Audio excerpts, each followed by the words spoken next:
Very Good good evening, evening to ma'am. all of you. आज हम पढ़ने वाले हैं finite and non-finite verbs. Some of you might already be knowing what is finite and what is non-finite verb is actually called, because I've already taught this topic, like not the entire topic, the intro of it in the already 8th class. I have covered it to some extent, जिसको basic understanding होगी कुछ लोगों को. कोई बता सकता है finite और non-finite verb क्या होती है?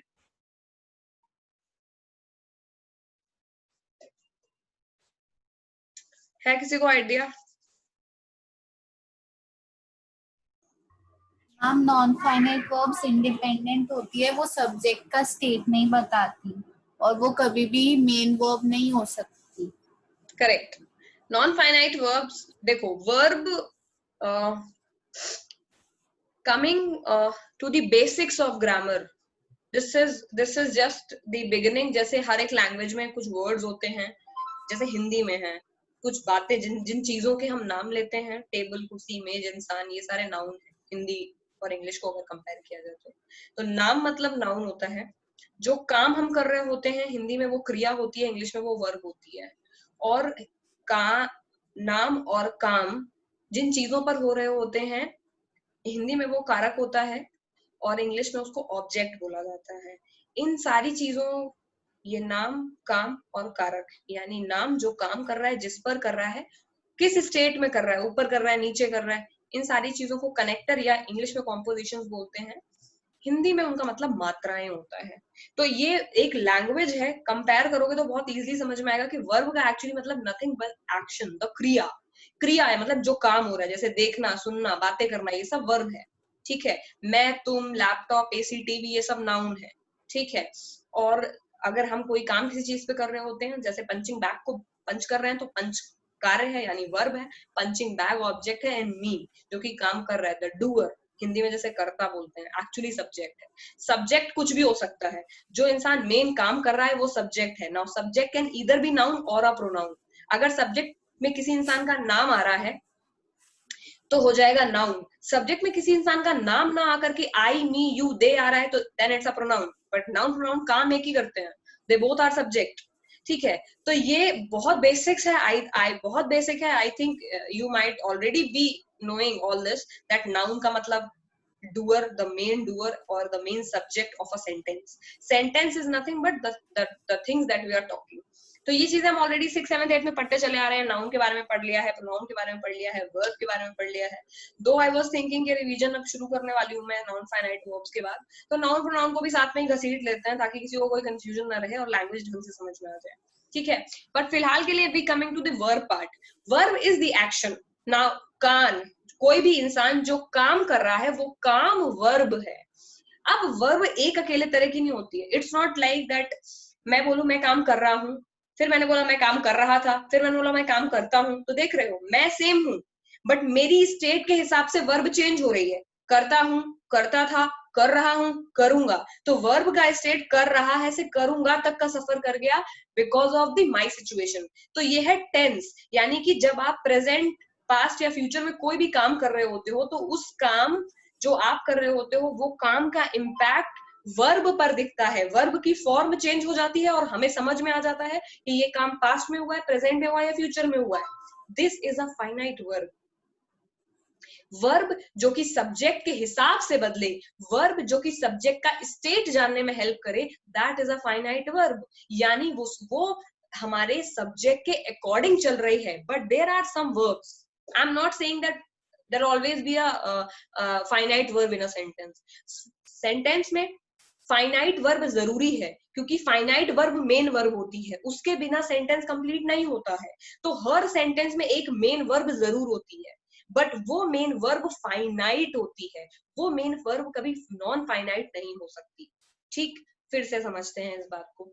मैंने बोला मैं तुम्हें पढ़ा रही हूँ, आई एम टीचिंग यू. इसमें एम एक हेल्पिंग वर्ब है and teaching is a finite verb. क्यों?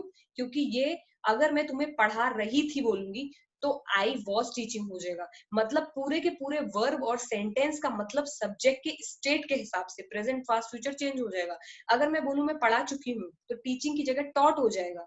तो एक टीच वर्ब टीचिंग से लेकर के टॉट, हैव बीन टीचिंग, इन सारी चीजों का सफर तय कर रही है because it wants to convey a particular meaning कि सब्जेक्ट एक्चुअली काम क्या कर रहा है।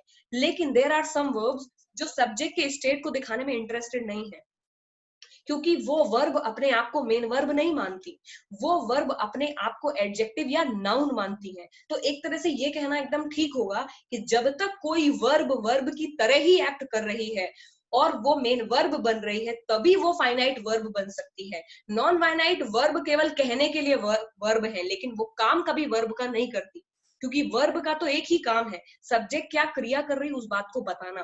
बट नॉन फाइनाइट वर्ब वो वर्ब है जो अपने आप को वर्ब ना मान करके ऑब्जेक्ट या सब्जेक्ट की जगह रखती हैं। ठीक है, I will be giving an example और तुम लोग को समझ में आएगा। डेफिनेशन पे तो हम बाद में जाएंगे। फॉर एग्जाम्पल मैं तुमको ये बोलूं, पहला है अ बॉय प्लेज क्रिकेट। सबको पता है ये प्रेजेंट इंडेफिनिट का टेंस है, प्ले प्लस एस लगा हुआ है, यानी ये वर्ब प्ले से प्लेस हो गई। इसका मतलब है कि ये सब्जेक्ट, ये जो टेंस है वो प्रेजेंट इंडेफिनिट है। मतलब अगर यहाँ पर प्लेड होता तो हम समझ जाते हैं ये पास्ट इंडेफिनिट है। समझ रहे हो? यानी वर्ब की फॉर्म हमें सब्जेक्ट के स्टेट के बारे में बता रही है। ये दोनों आपस में कनेक्टेड है, इनका एक रिश्ता है। ठीक, अगर यहीं पर मैं बोल दूं playing is good for children. Now, you all may argue that ma'am playing is a verb. No doubt, it's a verb. But यहाँ पर ये प्लेइंग खुद वर्ब की तरह काम नहीं कर रही है। यहाँ पर ये प्लेइंग अपने आप में एक सब्जेक्ट है। क्यों? क्योंकि सेंटेंस को पढ़ो, क्या लिखा है? खेलना बच्चों के लिए अच्छा है। बात बच्चों के बारे में नहीं हो रही है, खेलने के बारे में हो रही है। So this playing verb is actually not behaving like a verb जो कि बॉय के बारे में बता रही हो। This verb is actually playing like a subject जो खुद अपने बारे में बता रही है। तो हमें ये जानना बहुत जरूरी है कि ये नॉन फाइनाइट वर्ब केवल नाम से वर्ब है, काम से ये वर्ब नहीं होती। काम से इधर दे बिहेव लाइक सब्जेक्ट और दे बिहेव लाइक ऑब्जेक्ट और they behave like adjective, adverb and so on. यानी हर पार्ट ऑफ स्पीच को ये मान लेती हैं, बट कभी ये मेन वर्ब की तरह काम नहीं करती। जो इनका नाम है वो इनका काम नहीं है। इसीलिए नॉन फाइनाइट को बोला जाता है that non finite verb will always be non finite verb can never be a main verb. Reason यही है क्योंकि उसका काम ही नहीं है वर्ब बनना, उसका काम है एडजेक्टिव, नाउन, प्रोनाउन, ये सारी चीजें बनना। किस किस को ये बात समझ में आ गई क्या मैं कहना चाहती हूँ? मैम आ गई। तो कहने का मतलब ये है, यदि आपसे ये बोला जाए कि मैम तो 12 के 12 टेंसेज में, यानी 3 टेंस और उनके 4 सब टाइप्स में हमेशा ही वर्ब की फॉर्म चेंज होती है बात की नहीं? प्लेज होता है, फिर इज प्लेइंग होता है, फिर प्लेड होता है, हैज प्लेइंग होता है, यानी सारे टेंसेज में केवल फाइनाइट वर्ब लगती है। करेक्ट, यही रीजन है कि फाइनाइट वर्ब का सबसे बड़ा एग्जांपल हमारे खुद के टेंसेज है। टेंस बनाए ही इसीलिए गए हैं so that it can tell you about the state of the noun. जब टेंस का पर्पज ही ये है कि वो हमारे स्टेट, नाउन के स्टेट को बताते हैं कि वो खेल रहा है, खेल चुका है, खेलेगा या खेल चुका था। जब वो हमारे स्टेट को ही बता रहे हैं तो वो फाइनाइट ही तो होंगे। तो सारे टेंसेज में जो भी वर्ब लगती है that is essentially a finite verb, और उसके साथ जो लगती है that is a helping verb which is actually helping our finite verb to tell the actual state of. कैसे? प्लेइंग तो प्रेजेंट में भी लगा है, प्लेइंग तो पास्ट में भी लगा है, लेकिन इज के लगने से पता चल जाता है कि अभी खेल रहा है, और वॉज के लगने से पता चल जाता है कि पास्ट में खेल रहा था। तो हेल्पिंग वर्ब और हमारी मेन फाइनाइट वर्ब दोनों मिलकर के हमारी एक्चुअल स्टेट ऑफ सब्जेक्ट बता देते हैं।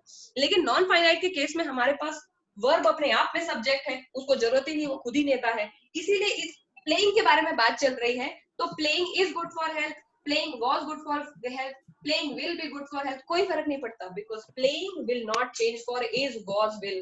ठीक है, सेंटेंस का मतलब बदल जाएगा लेकिन प्लेइंग कभी प्लेड नहीं होगी। क्यों नहीं होगी? क्योंकि उसको इज वॉज विल के हिसाब से बदलने की जरूरत नहीं है, because it is acting as a noun here.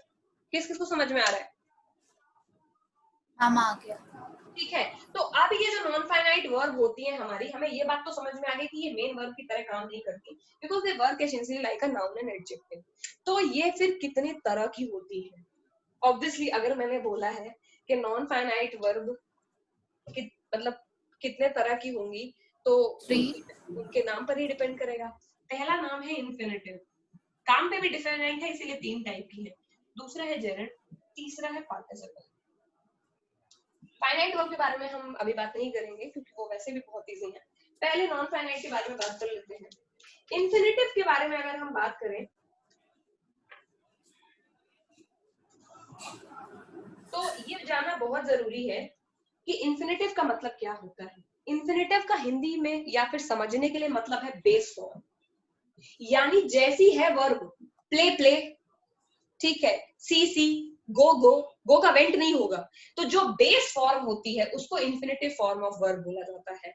लेकिन बेस फॉर्म को यूज किया जाता है टू के साथ, ठीक है। तो बेस फॉर्म टू पहले नहीं लगता है, टू बाद में मतलब टू पहले लगता है, तो टू प्लस बेस फॉर्म, यानी इन्फिनिटिव नॉन फाइनाइट वर्ब की वो कैटेगरी है जिसमें जो वर्ब है वो हम एज इट इज लेते हैं, वर्ब में कोई चेंज नहीं करते, यानी वर्ब में आईएनजी ऐड नहीं करते, ईडी ऐड नहीं करते, प्ले को प्ले की तरह ही लेते हैं, गो को गो की तरह लेते हैं, लेकिन साथ में हम एक प्रीपोजिशन टू ऐड करते हैं and to plus base form हम यूज करते हैं, ठीक है। टू टू और बेस फॉर्म क्या है? जैसे अच्छा, तो कभी अगर तुमसे ये पूछ लिया जाए कि क्या ये टू हमेशा लगेगा, बताओ। Yes ma'am.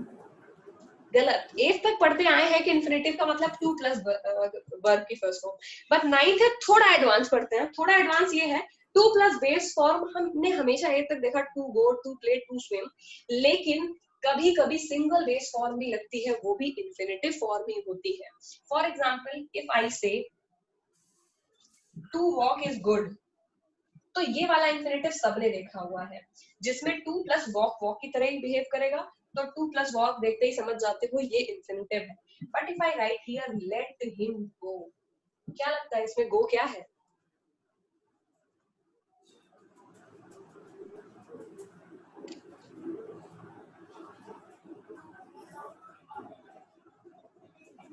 इन्फिनिटिव भी है।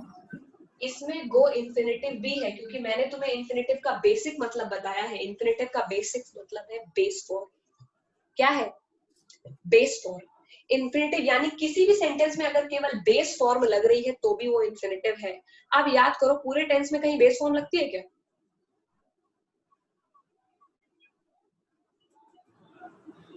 Yes ma'am.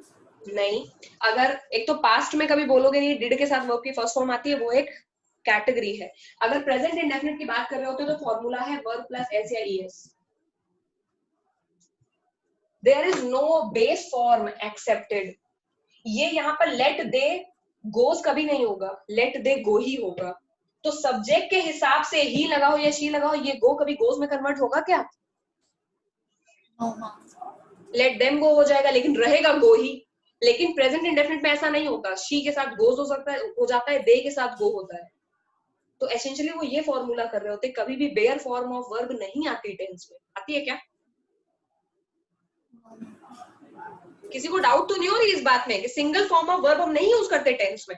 हम टेंस में पैटर्न के हिसाब से वर्ब को यूज करते हैं कि वर्ब प्लस आईएनजी लगेगा, कि वर्ब की थर्ड फॉर्म लगेगी, कि हैज बीन प्लस वर्ब लगेगा।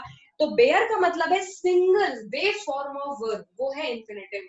दो तरह से ये इन्फिनिटिव यूज हो सकता है, यानी कि लर्निंग करने वाली बात ये है कि टू प्लस वर्ब की first form is also infinitive, और जो इम्परेटिव सेंटेंसेस आते हैं they are also a form of infinitive.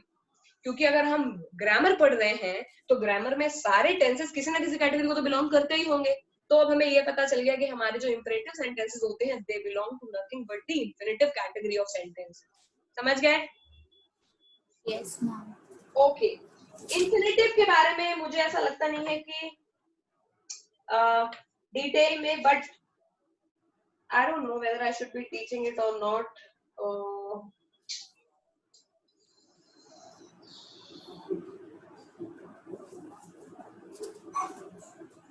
चलो मैं नहीं पढ़ाती वरना ज्यादा कंफ्यूजन हो जाएगा तुम लोगों को। तो may be we'll see this in 10th जब ज्यादा एक्सट्रीम फॉर्म है। बट ठीक है, लेकिन नाम के लिए जान लो कि टू प्लस वर्ब की फर्स्ट फॉर्म जो है दिस इज इंफिनिटिव। क्या नाम है इसका? Full infinitive. इंफिनिटिव। लेकिन इसका नाम है फुल इंफिनिटिव। और जो केवल लगी हुई है वर्ब की फर्स्ट फॉर्म उसका नाम है बेयर इंफिनिटिव। बेयर मतलब केवल वर्ब की फर्स्ट फॉर्म लगी है। तो पहला sentence to walk is good for health is a full infinitive form of infinitive. And let me go, let me see the movie, let me watch movie, ये सब में जो लगा है ये सिंगल वर्ब लगी है, दैट इज बेयर इंफिनिटिव। ठीक है, मैम वो इम्पेरेटिव लिखा क्या है? हाँ इम्पेरेटिव ही लिखा है। मेरी राइटिंग बहुत बुरी है यार। अब दिख रहा है? Yes ma'am. तो ये है बेयर इंफिनिटिव। बेयर इंफिनिटिव के एग्जांपल नीचे लिख लो। कोई ऐसा है जिसको ना समझ में आ रही है बेयर इंफिनिटिव में क्या है? लेट। हम हाँ बेयर इंफिनिटी मतलब सिर्फ बेस फॉर्म बस। हाँ, ये टू नहीं है जिसमें प्रेजेंट, जिसमें टू प्रेजेंट नहीं है वो बेयर इंफिनिटिव है।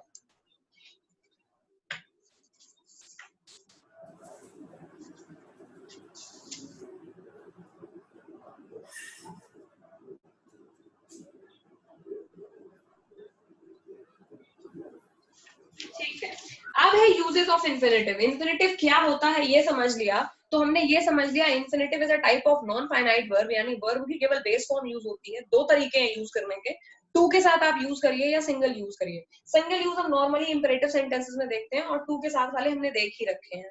तो अब है कि इंपेरेटिव का मतलब सॉरी इंफिनिटिव के यूज क्या है, किस किस तरह से इंफिनिटिव वर्ब यूज हो सकती है।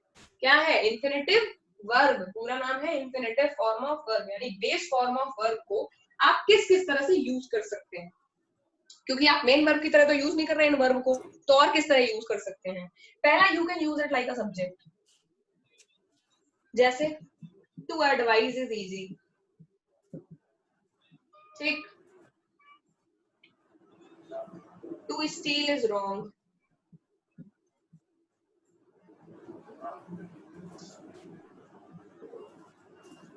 तो इसमें ये टू एडवाइज और एक और है जो हमेशा ही है, टू एरर इज ह्यूमन। इसमें ये to advise, to steal, to err क्या है? इंफिनिटिव। यस, इसमें इंफिनिटिव है but they are working as subject. कर रहे हैं कि नहीं? Yes ma'am. तो they are working as subject क्योंकि इनके बारे में ही सेंटेंस में बात हो रही है। They are the main doer of the subject, ठीक है। और इजी, रॉन्ग, ह्यूमन, ये सब इसके फॉर्म ऑफ एडजेक्टिव हैं जो इन्हें डिस्क्राइब कर रहे हैं सब्जेक्ट को। दैट चुराना बुरी बात है, एडवाइस देना आसान है। समझ रहे हो? समझ में आ रहा है? Yes ma'am. ओके, अब अगर हम इसे ऑब्जेक्ट की तरह बनाना चाहें तो क्या बना सकते हैं?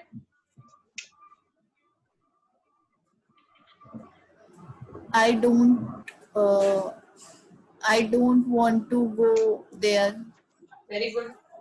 अगर तुम्हें से ऑब्जेक्ट बनाना तो सिंपल है ना, केवल एक सब्जेक्ट ऐड कर दो, बात किसी और चीज के बारे में करने लगो। लेट सपोज अपने बारे में बात करने लगो, ठीक है। आई डू नॉट वांट, तो मेन वर्ब तो लगा दी, डू नॉट लगा के सेंटेंस भी लगा दी। अब बस एक और ऐड कर दो, टू गो देयर। तो who told you that a single sentence can not have two verbs? It can have two verb. This is our main verb, this is non finite verb. दिख रहा है? Yes ma'am.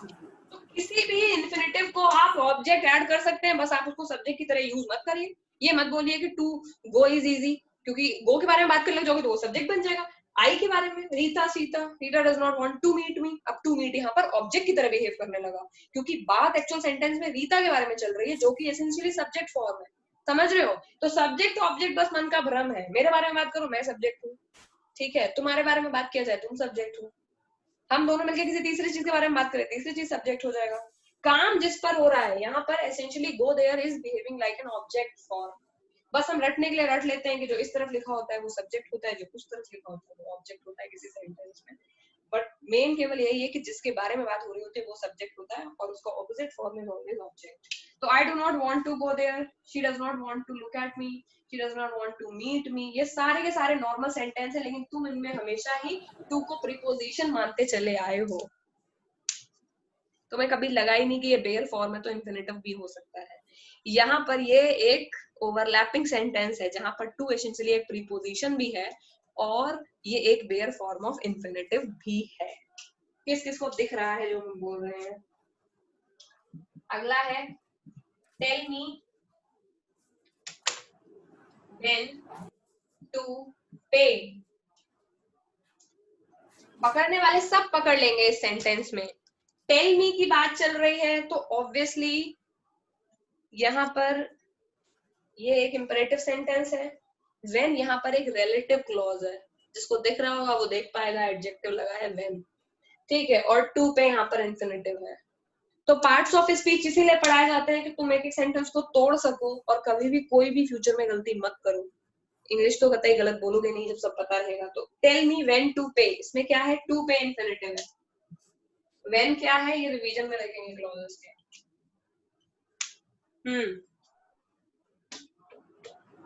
समझ में आ गया infinitive सबको?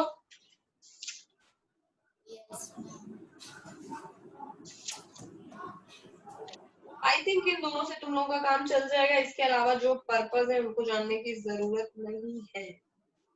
Yes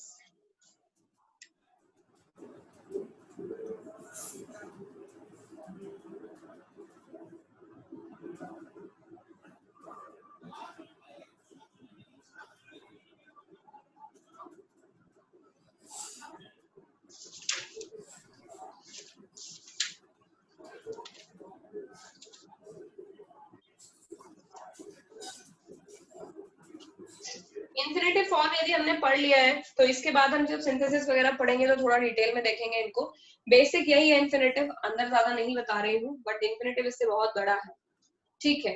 infinitive पता चल गया हमको। इंफिनिटिव का मतलब टू प्लस बेस फॉर्म या normal base form. It can be used either as a subject और object. Now we will come for the gerund part. Let us see how the gerund is behaving.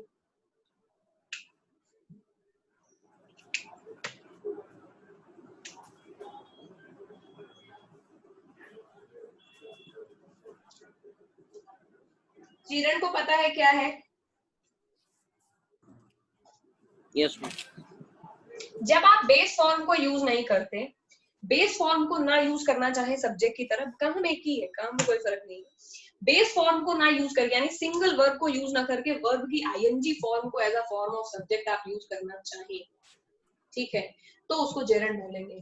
जैसे कि मैं बोलूं to play is healthy, लेकिन अब तुम लोग एकदम लौटने लग जाओ सुनते ही ये बात, रोने लग जाओ, नहीं नहीं हम टू प्ले नहीं लगाएंगे, हम तो प्लेइंग लगाएंगे, हमको ज्यादा अच्छा लगता है, तो प्लेइंग इज हेल्दी। अब इट्स अ लैंग्वेज, ये दोनों ही चीजों को सपोर्ट करता है। बोलता है टू प्लस प्ले लगाओगे, ये भी इंफिनिटिव बन जाएगा, it can work as subject. Normal playing लगाओगे तो भी it will behave like a noun. तो दोनों ही फॉर्म अलग अलग है, काम सेम है, ठीक।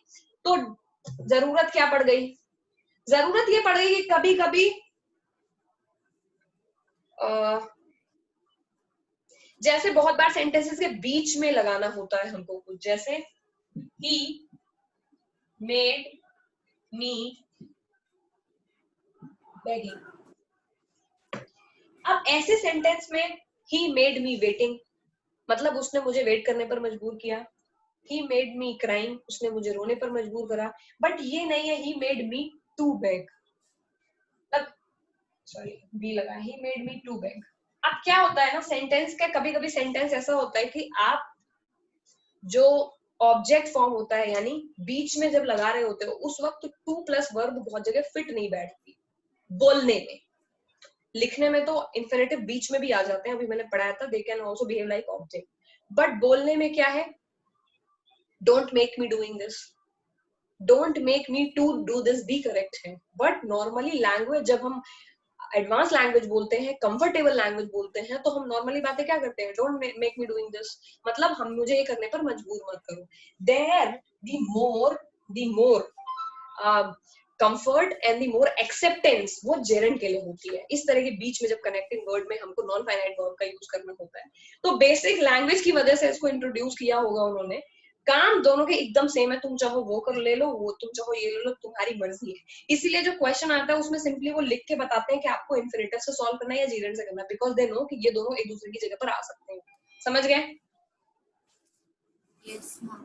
ओके, तो यहाँ पर प्लेइंग क्या है? It is behaving like a subject. किसी को डाउट है इसमें?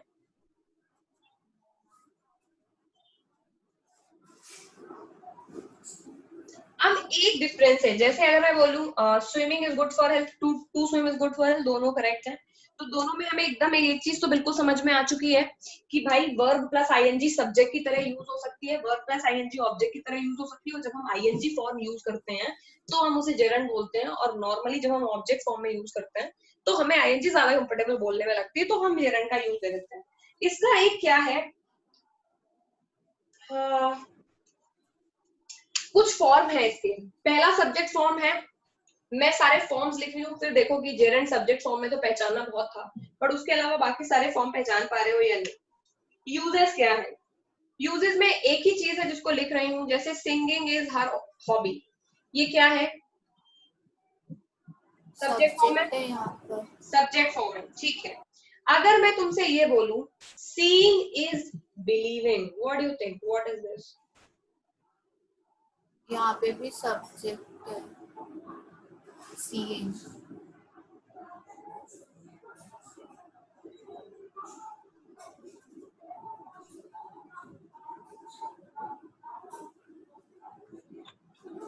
और कोई?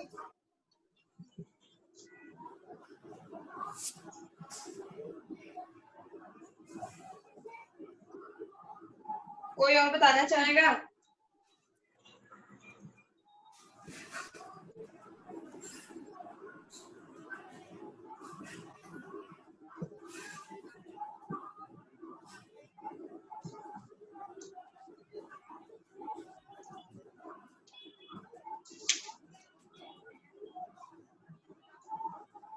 खुद ही बता देती हूँ मैं।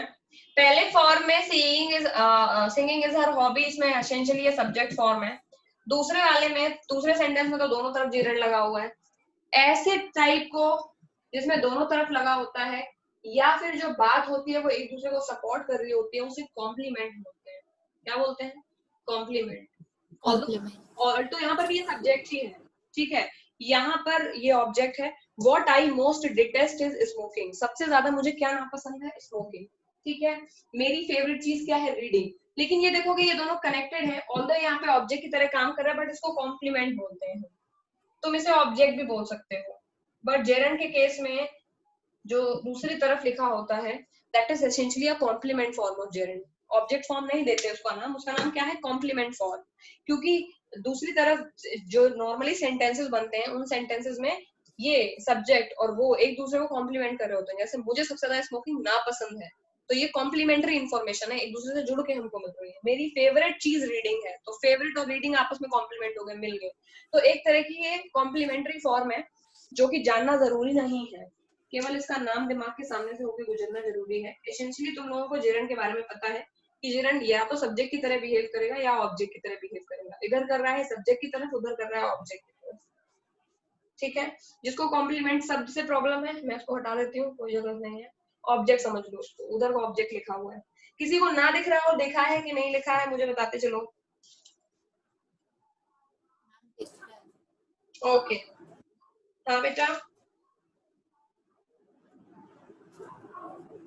कोई कुछ पूछ तो नहीं रहा है? No ma'am. Okay okay, I think infinitive को gerund, gerund to infinitive convert तो तुम लोग आसानी से कर ही लेते होगे। Yes ma'am. This is the most exercise जो कि जनरली दी जाती है 8th या 9th या उससे नीचे के लेवल पर। तुम लोग के काम की चीज अभी केवल पार्टिसिपल ही है, इसके बाद जो तुम्हें पढ़नी है। इन्फिनेटिव जीरेंट तो एसेंशियली बहुत इजी है। Good evening, sorry I joined.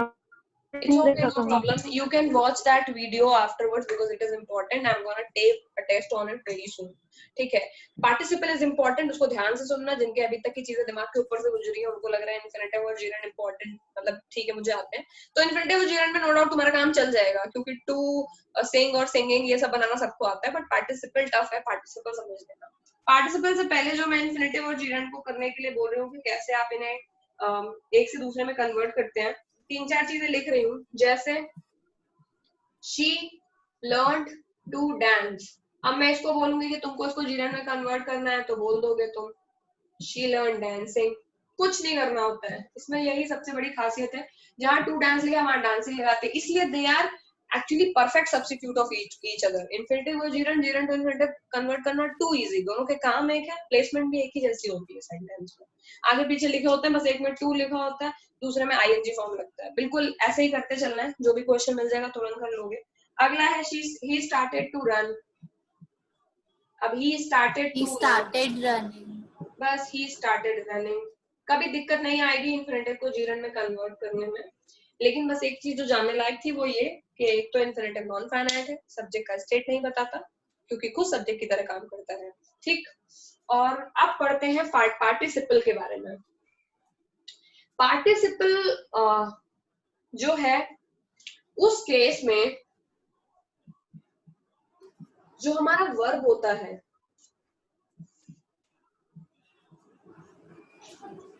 अभी तक हमने क्या पढ़ा, वर्ब की तरह बिहेव करता है फाइनाइट में,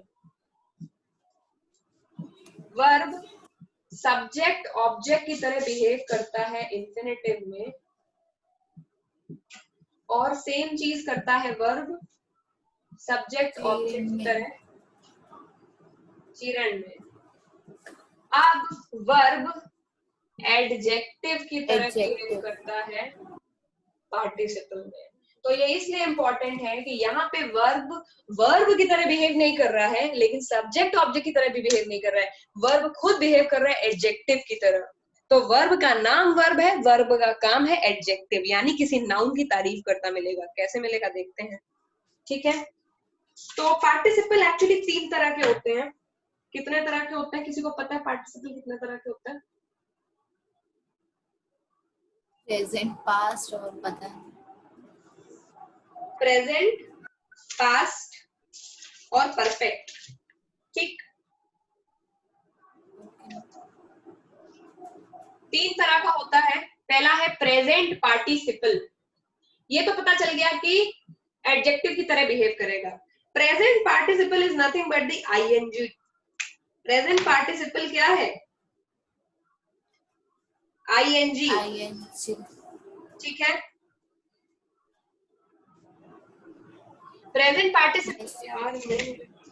पार्टिसिपल में एकदम वर्ब और आईएनजी मिल जाएगा तुम्हें। लगेगा यार जीरन में भी यही पढ़ा था, तो इसमें नया क्या है?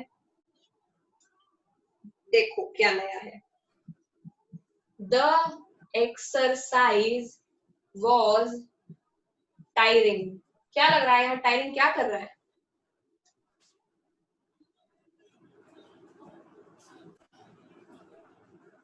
Adjective. The film was interesting. क्या लग रहा है? एडजेक्टिव है। ये वर्ब की आईएनजी फॉर्म जरूर है, बट वर्ब ऐसे प्लेस पे लगी है कि उसको पढ़ते ही तुरंत पता चल जा रहा है कि ये तारीफ कर रहे हैं नाउन की, नाउन के बारे में इंफॉर्मेशन दे रहे हैं। नाउन फिल्म और एक्सरसाइज, एक्सरसाइज थकाने वाली थी, फिल्म अच्छी थी।